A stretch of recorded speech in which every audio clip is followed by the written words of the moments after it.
আমাদের পার্লামেন্ট সদস্য, মন্ত্রী, এমপিরা তো সব চোর ছিল, টাকার অভাব। তারা মাসের পর মাস, বছরের পর বছর যে কোনো দেশে থাকতে পারে। ভারত তার যে দাদাগিরি, মোড়লগিরির যে অভ্যাস দীর্ঘদিনে গড়ে উঠেছে 54 বছরে, এই দাদাগিরি থেকে ভারত বেরিয়ে আসতে পারে। জুলাইয়ের যে অভ্যুত্থান বা এই অভ্যুত্থানের মধ্য দিয়ে যে সরকারটা এসছে, এই এই অভ্যুত্থানের মধ্য দিয়ে আওয়ামী লীগের পতন ঘটেছে, শেখ হাসিনা পালিয়ে গেছেন। এখানে শুধু ব্যক্তি, এখানে শুধু প্রধানমন্ত্রী শেখ হাসিনা পালিয়ে গেছেন ব্যাপারটা, শেখ হাসিনার পতন হয়েছে বিষয়টা এরকম না। এখানে কিন্তু আওয়ামী লীগের পতন হয়েছে, এবং আওয়ামী লীগের একেবারে সেই মাথা থেকে শুরু করে একেবারে নিচের পর্যায়ে সমস্ত নেতা কর্মীরা পালিয়ে গেছে। শুধু তাই না, হাইকোর্টের বিচারপতি থেকে শুরু করে, মসজিদের ইমাম থেকে শুরু করে, পার্লামেন্ট থেকে শুরু করে সব উধাও হয়ে গেছে রাতারাতি। এরপর সরকার যারা এসছে, অন্তর্বর্তী সরকার ডক্টর ইউনূসের নেতৃত্বে, তারা পার্লামেন্ট বাতিল করেছে ইত্যাদি। আসলে ভারত এটাকে শুধু শেখ হাসিনার পতন হিসাবে, আওয়ামী লীগের পতন হিসাবে দেখে না। ভারত কার্যত এটা দেখেছে তাদের পতন হিসাবে। অর্থাৎ শেখ হাসিনার পতনটাকে, আওয়ামী লীগের পতনটাকে তারা গ্রহণ করতে পারে। এবং গ্রহণ করতে না পারার কারণটা কি?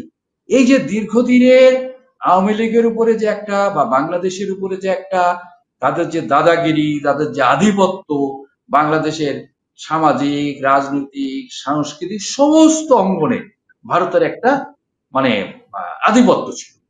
এই যে আধিপত্য, বিশেষ করে ভূ রাজনৈতিক ক্ষেত্রে যে আধিপত্য, এইটা তারা মনে করছে যে এটার মধ্যে ছিন্ন হয়ে গেছে। তো এইটাকে তারা মনে করে না যে এই বর্তমান যে সরকার, অন্তর্বর্তী সরকারের সাথে সম্পর্ক রাখলে বা সম্পর্ক করলে তাদের এইটার উন্নয়ন হবে, তারা এটা মনে করছে না। কারণ তারা মনে করছে যে এটা তাদের পতন হয়েছে, শেখ হাসিনার পতনের মধ্য দিয়ে তাদের পতন হয়েছে। এই যে রাজনৈতিক কার্যকলাপ এর মধ্য দিয়ে, এবং এরপর পতনের পর আমরা কি দেখলাম? ভারতের মিডিয়া, ভারতের রাজনৈতিক নেতৃত্ব, এমন একটা মিডিয়া পাওয়া যায় না, এমন একটা রাজনৈতিক ব্যক্তিত্ব পাওয়া যায় না যারা ভারত বাংলাদেশ সম্পর্কটাকে স্বাভাবিক করার উদ্যোগ নেবে অথবা নিয়েছে। বরং আমরা কি দেখলাম? প্রচন্ড ভাবে মিথ্যাচার, একেবারে মিথ্যাচার, বাংলাদেশ বিরোধী প্রোপাগান্ডা ইত্যাদি ইত্যাদি। এরা আসলে মেনে নিতে পারে না। এর কারণটা হচ্ছে ভারত তার যে দাদাগিরি, মোড়লগিরির যে অভ্যাস দীর্ঘদিনে গড়ে উঠেছে 54 বছরে, এই দাদাগিরি থেকে ভারত বেরিয়ে আসতে পারে। এবং ডক্টর ইউনূসের সরকারকে তারা আজও মেনে নিতে পারে নাই।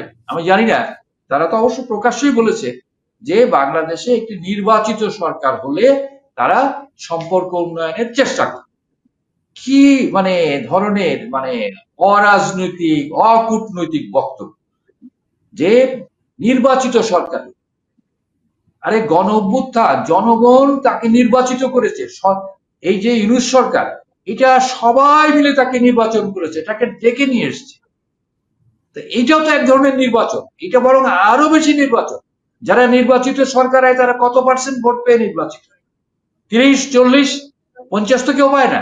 কাজে সেদিক থেকে দেখি ইউনূস তো সর্বজন গ্রহণযোগ্য একটি সরকার।